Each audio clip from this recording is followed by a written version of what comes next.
रस्य पुटे शयानं बालं मुकुन्दं मनसा स्मरामि। पावकानः सरस्वती वाजेभिर्वाजिनीवती जजियं वष्टुधिया वसुः। गणानां त्वा गणपतिं हवामहे प्रियाणां त्वा प्रियपतिं हवामहे निधीनां त्वा निधिपतिं हवामहे वसो मम। आहमजानि गर्भधमा त्वमजासि गर्भधम्।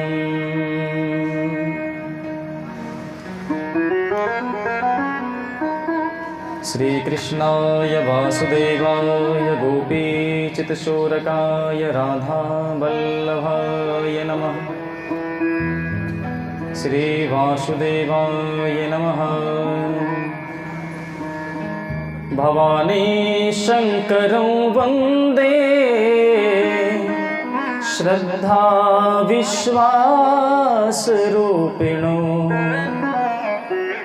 याभ्यां विना न पश्यन्ति सिद्धाः स्वान्तहस्तमीश्वरम्। श्रीहनुमच्चरणाभ्यां नमः। श्रीरामचन्द्रचरणाभ्यां नमः। श्रीवेदव्यासाय नमः। शुकदेवऋषये नमः। श्रीलिंगेश्वराय महादेवाय नमः।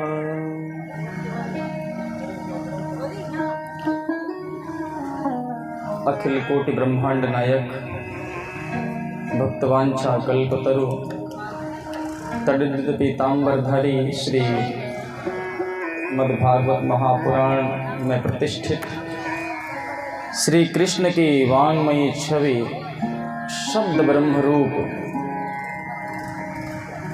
यह श्रीमद् भागवत कथा, जिसका आज षष्ठम दिवस है। कथा में प्रवेश करने से पूर्व कुछ क्षण गोविंद नाम संकीर्तन, इसके बाद कथा में प्रवेश करते हैं। थोड़ा सा आगे बढ़ो, हल्का सा पीछे घुमाओ और पीछे ऐसे घुमा दो, इधर को।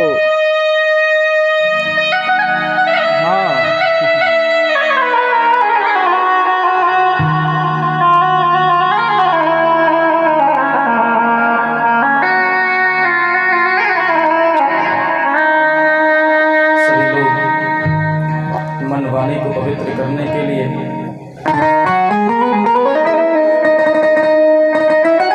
कुछ क्षण गोविंद नाम संकीर्तन करेंगे, इसके बाद कथा में प्रवेश करेंगे सभी।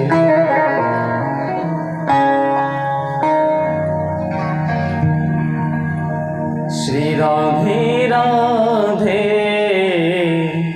जय राधे राधे।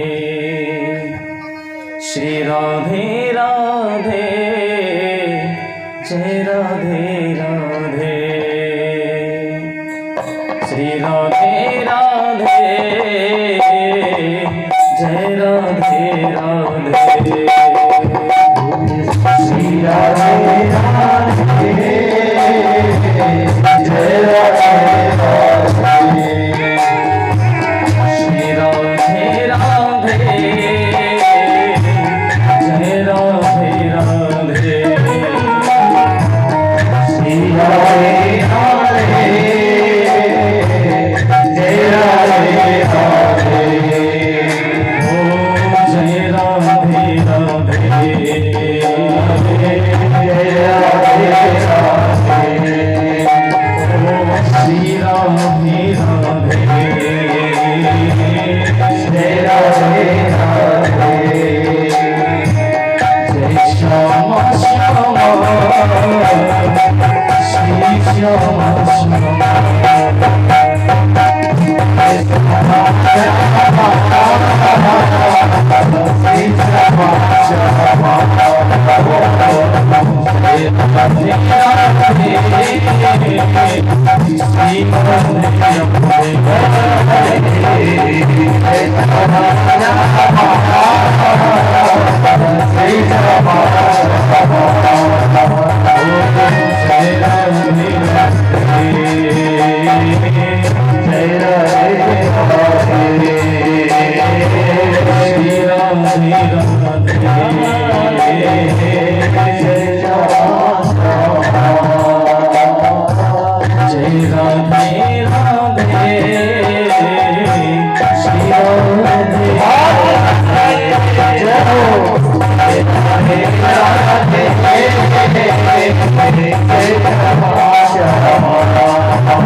वृंदावन बिहारी लाल की जय।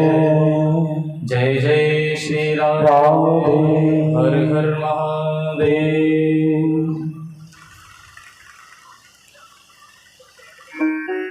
आज कथा को चलते हुए षष्ठम दिवस है, छठा दिन है।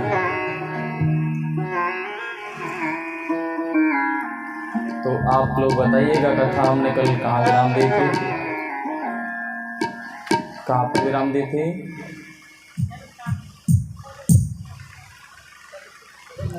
प्रसाद शायद ज़्यादा खा लिया कल, माखन मिश्री मारा था क्या? उसी के साथ भूल जाते हैं। कुछ लोग एक ऐसा कह देते हैं, किसी से कोई पता पूछे ना तो बोले उसके विषय में जानते, बोले मैंने कहा उसकी छठी खाई है कोई? आज छठा दिन है इसीलिए आप तुम नहीं करते हो कि छठ हमने कौन सी तुम कहने लगो के यहाँ की कोई छठी थोड़ी खाई है कि नहीं आगे कहने लगो, ऐसा ही तो नहीं है कहीं। आज कथा को चलते छठा दिन है। कल बधाइयों पर चल रही थी कथा, आनंद के आनंद भयो जय कन्हैया लाल की, ऐसा ही चल रहा था। वहाँ लूटवे बारे भी थे। एक लोभी गया भगवान के दरबार में और उसने सोचा कि आज मैं कन्हैया को कुछ भेंट कर दूं। पहली बार सोचा जिंदगी में। अनायास ही सहज तो दर्शन ही नहीं हो रहे थे, इतनी भीड़ लगी है, इतनी भीड़ लगी है नंद बाबा के यहाँ।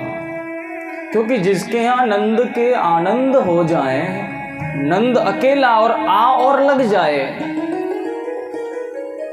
तो उसके तो बल्ले बल्ले हो जाती है। और जहाँ आनंद हो, कोई ऐसा व्यक्ति है कि आनंद के उत्सव में न जाए। अब तो लोग बुलावे की प्रतीक्षा करते हैं, पहले बुलावे की और ऐसी जगह पर जाने की कोई प्रतीक्षा नहीं करते थे। सबको खुशी होती थी, बोली राधे राधे। एक गांव में मान लीजिए किसी का कोई दामाद बन जाए, कोई बेटी किसी को विवाह दी जाए, तो सब लोग उसको दामाद जैसा ही स्तर रखते थे। क्या प्यार था पहले। किसी के घर उत्सव होता था तो सारे लोग एकजुट होकर के वहां दर्शन करने जाते थे। कन्हैया के यहाँ भी यही चल रहा है। नंद को खुद दर्शन नहीं हो रहे अपने बच्चों के। नंद के दर्शन होंगे कहाँ? कब दर्शन हुए थे नंद को? जब बहुत सारे ब्राह्मण एक साथ एकत्रित होकर के गए, जात कर्म संस्कार कराया, तब नंद को सहज दर्शन हुए, अन्यथा दर्शन ही नहीं मिल रहे थे। और ऐसी खुशियों पर तो बाबा भी रसगुल्ला लुटाते हैं, वस्त्र आभूषण फेंकने लगते हैं, क्योंकि नाती तो प्यारा होता है। ये तो पिता तो करेगा ही, लेकिन नाती ब्याज कहते हैं, मूल से भी ज्यादा प्यारी होती है। वहां जितने वृद्ध थे मारे खुशी के, वह भी कुछ से कुछ, किसी के पास कुछ था वो सब लुटा रहे थे। एक लोभी भगवान के दरबार में पहुंच गया, बोले दुनिया कर रही तो मैं भी कर लूं। एक बार एक लोभी मर गया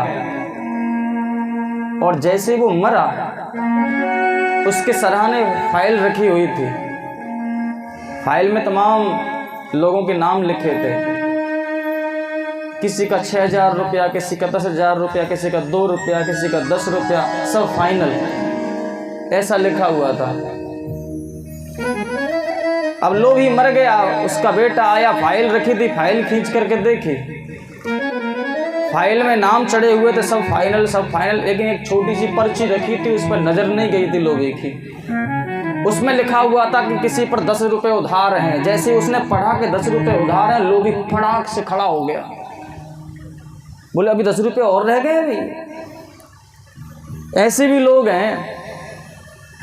मरने में भी क्या, इस मरने में क्या लज्जत है, जिस दिल को चाह लगे इसकी, वह थूके साहन शाही पर, सब दौलत नियामत हो फीकी। ये लोभी गया भगवान के दरबार में, सहजी तो निकाल नहीं रहा था एक भी पैसा। उसने 1 रुपया जैसे निकाला, अब निकाल करके उधर देखे, कन्हैया को देखे, जेब की तरफ ध्यान दे तो कन्हैया की तरफ ध्यान दे, उस 1 पैसे की तरफ ध्यान दे। भीड़ में लगा हुआ था, क्या हुआ, इतनी भीड़ थी कि ठंड, कब जन्म हुआ था भगवान का, भादों के महीना में कौन से दिन, बुधवार, और तिथि कौन सी थी, अष्टमी, और समय क्या था, रात के 12 बजे। इनको रात में ही निकलवेगी परी। ये तो देखिए, भगवान राम आए दिन में और ये रात में आए। इन दोनों में पहले ही से हो चुका था, बोले तुम दिन में जाओ, हम रात में जाएंगे, विपरीत। बोले दिन वालों को तुम भुगतना, रात वालों को हम भुगतेंगे। इसलिए इन्होंने काम ऐसे ही करे, जितने रात वाले थे ना, सब ढूंढ के एक एक करके मारे।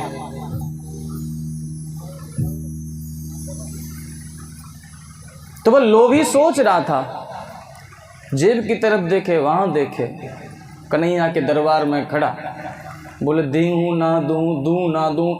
इसने मुट्ठी बीच रखी थी 1 रुपया लेकर के हाथ में, और जैसे कन्हैया के दर्शन करे वहाँ, तो अब तो वो मुट्ठी को खोल कर देखता है तो पसीना सा हो रहा था। तुरंत जेब में वापस रख लिया कि पैसा कह रहा है कि मुझे चढ़ाओ मत, अब तक मैं तुम्हारी जेब में ही गर्म था, तब तक पसीना नहीं दिया था, अब तुम दूसरे को दे रहे हो तो पसीना। बोला कि रो रहा है पैसा, इसको मत दो। तुरंत जेब में रख लिया। पसीना हुआ पसीना, पानी में हुआ पसीना, उसने समझा कि रख लो जेब में वापस, सहज ही नहीं निकलता। लोग कन्हैया के दर्शन करने के लिए आ रहे हैं और कन्हैया चुप बैठे वाले थोड़े ही हैं।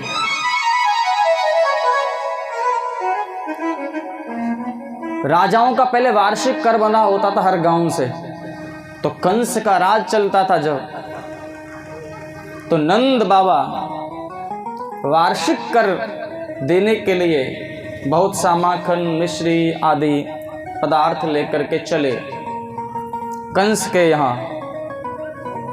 गोप वृंद निज संग महले ही, कंस केर वार्षिक कर दे। सबको साथ लेकर, गोप वृंदों को साथ लेकर के वार्षिक कर देने के लिए चले। 1 वर्ष का वार्षिक कर, जैसे परीक्षा होती ना 6 माही वार्षिक, ये वार्षिक वाला था। हर महीने जाता था वो अलग जाता था, और बीच में आकर जबरदस्ती ले ले वो अलग। क्योंकि कंस जो था, नंद जी ने सोचा कि हमारे सखा वसुदेव मथुरा में ही रहते हैं, उनसे मिल लिया जाए। उनसे मिलने उनके महल में गए, बहुत सी बातें करी, पहुंचे तथा कंस कर दीन्हा।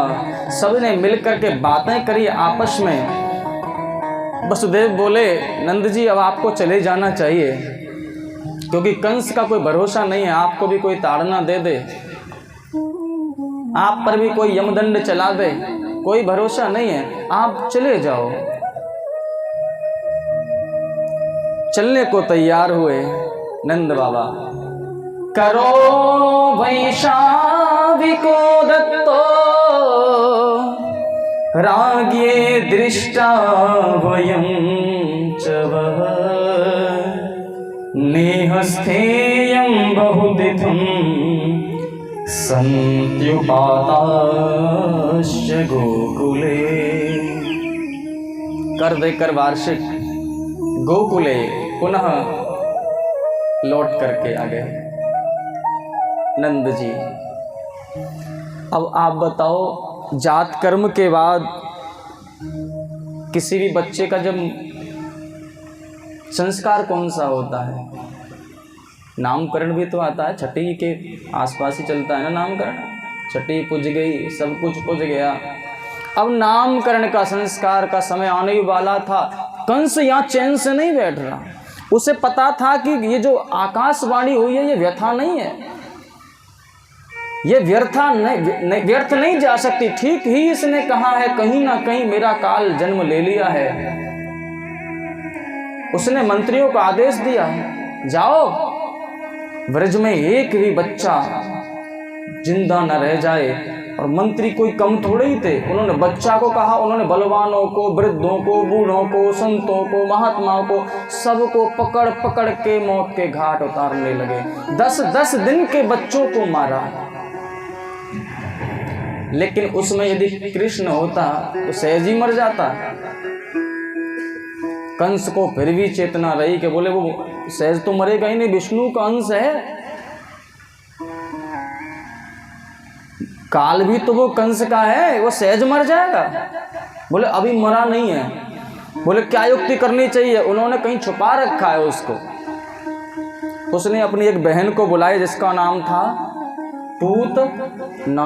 अब बताओ, नामकरण का तो समय आ रहा था, उसने पूतना को भेज दिया। बोली राधे राधे। जिसके पूत ही नहीं हो वही पूतना। जिसने दर्द सहा हो वो महसूस करता है। अब इसने पूतों का दर्द तो सहा नहीं कि पुत्र होते क्या हैं। गृहस्थी जीवन को समझने वाला ही गृहस्थ गुरु। अब इसने समझा तो कभी था नहीं, ये पूत है ही नहीं इसके, तो ये समझेगी क्या? राम जी भी जब लीला शुरू करे ना, पहले कौन मिली थी बताया उनको? ताड़का। कौन मिली थी? ताड़का। और ये भी, इनका भी जो है नारी बीच में आई भगवान राम के भी, ताड़का, लीला शुरू करने के पूर्व। और इनको भी सबसे पहले शुरू नारी फिर आ गई, पूतना। भेज दी, जा। कंसेन प्रहिता घोरा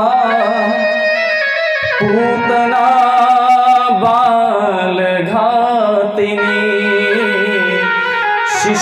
शिशुश्चचार निघ्नन्ति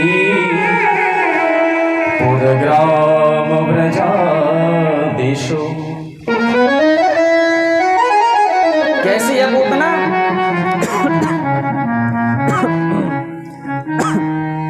बाल घातनी पूतना है।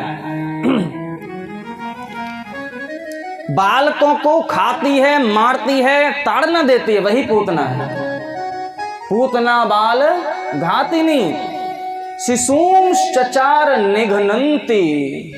शिशूम चचार, चा माने और, शिशु माने एक मारा, दूसरा पकड़ लिया, तीसरा मारा, चौथा मारा। उसका पेट नहीं भरता था, मारना ही था उसका।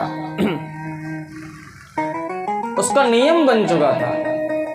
अब तो वह बहुत से पुत्रों को पकड़ पकड़ के छुपे भेष में, किसी ना किसी भेष में ले जाया करती थी ब्रज से। आज पूतना ने सोचा कि नंद के यहाँ भी उत्सव बजा है, तो शायद कोई यहाँ भी कोई अच्छा ही सुपुत्र है, यहाँ भी चलना चाहिए। अब उसने ऐसा श्रृंगार किया। कैसा श्रृंगार किया? ऐसा श्रृंगार किया, जनु लक्ष्मी गोकुल में है आई, अतिपद मिलन अतिव हर्षाई, उर असितनु शुचि म्यान समाना, कपट कुटिल मति खल अघ खाना। जैसे लक्ष्मी ही खुद गोकुल में चल कर के आई हो और बनाया हुआ सारा 16 श्रृंगार किए, कोई भी श्रृंगार शेष नहीं, सारे श्रृंगार करके आइए, बोली राधे राधे। जैसे वो उसके कोई सदवा करती है ना, ऐसे सज करके आइए पूरा,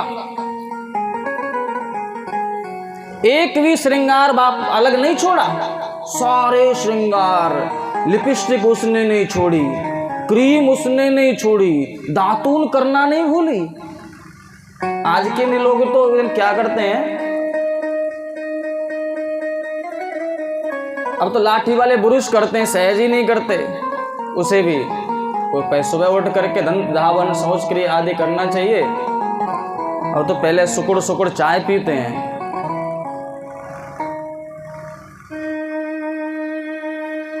हमारे यहाँ आयुर्वेद में लिखा है कि उठते ही गर्म पानी पीना चाहिए। जो हमारे रात्रि में मुख के अंदर लार बनी है वह शरीर के लिए बड़ी महत्वपूर्ण होती है, एक गिलास ही पियो, पीना चाहिए।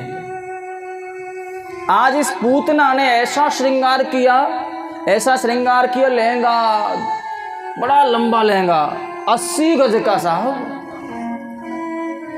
बड़ा लंबा लहंगा बनाकर ठान कर, हाथ में लंबी लंबी चूड़ियां, और पाजेब की तो बात ही क्या, जहां से निकल के जा रही है लोग तारीफ करते हैं। और इतना सुंदर इत्र लगा रखा है, जहां से निकले वहीं सुगंधी सुगंधी फैल रही है। सीधी नंद भवन में लोगों ने ऐसे ही इशारा करके निकाल दिया कि शायद कोई बड़े घराने की रानी है, सबने पता बता दिया, सीधे निकाल दिया, जाओ जाओ जाओ जाओ, वहां वहां वहां, वहीं तो आई हो तुम, जाओ। यशोदा जी को भी आदत पड़ चुकी थी, रोज कोई ना कोई दर्शन करने लाला के आता ही था, उन्हें भी खुशी थी, बोले ये भी आई है, चल दर्शन कर ले, कोई बात नहीं। अब इन्हें क्या पता था, वो अंदर जाकर किसी काम में लग गई। अब कन्हैया को पूतना ने उठा लिया, उठाया पूतना ने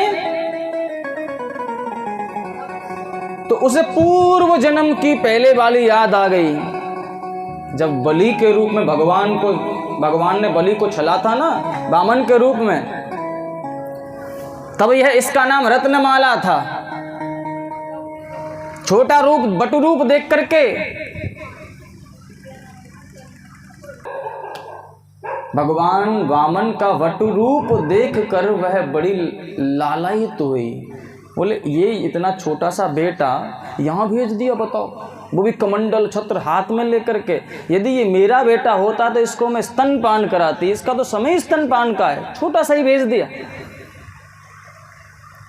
भगवान सुन रहे थे, बोले कोई बात नहीं, तेरा स्तनपान भी करूँगा, समय आने दो, भगवान तो सबका ही मौका देखते हैं। एक ही बार भगवान, कभी भगवान के यहाँ अंधेर नहीं होती, देर भले लग जाए। जब बारिश का समय होता है तब कुछ मांगते हो तुम, ठंड आती है तो गर्मी मांगते हो, गर्मी में आती है तो ठंड मांगते हो, 6 महीने लग जाते हैं पूरे होने में, मिलती सब चीज़ें हैं, अंधेर नहीं है वहाँ। ऐसे ही रत्नमाला ने जब मांगा भगवान ने कहा एवमस्तु, चिंता मत करो, मैं तुम्हारा स्तनपान भी करूँगा। और जैसे ही बलि का सारा साम्राज्य हरण कर लिया संकल्प में, फिर बोली कि इसको मैं स्तनपान क्या करूँगी, स्तन के समय पर स्तन के साथ ही इसको विष लगा करके स्तन दूंगी, इसके मुख में विषाक्त स्तनपान कराऊंगी। भगवान बोले चिंता मत करे, आज तक मैं दूध पिया है, अब विष पी लूंगा तो क्या है। एवमस्तु, बड़ी सुडौल बेहतरीन बन के आई है, ऐसी अच्छी माँ। भगवान कृष्ण सोच रहे थे, भगवान कृष्ण ने एक बार तो सोचा कि माँ है, स्तन से लगाया, एक स्तन से लगाया, भगवान धीरे धीरे पीने लगे। अब लोगों ने सोचा कि शायद होगा कोई घूंघट बड़ा लंबा, और लेकर के वनों में निकल गई, वहीं से माया रूप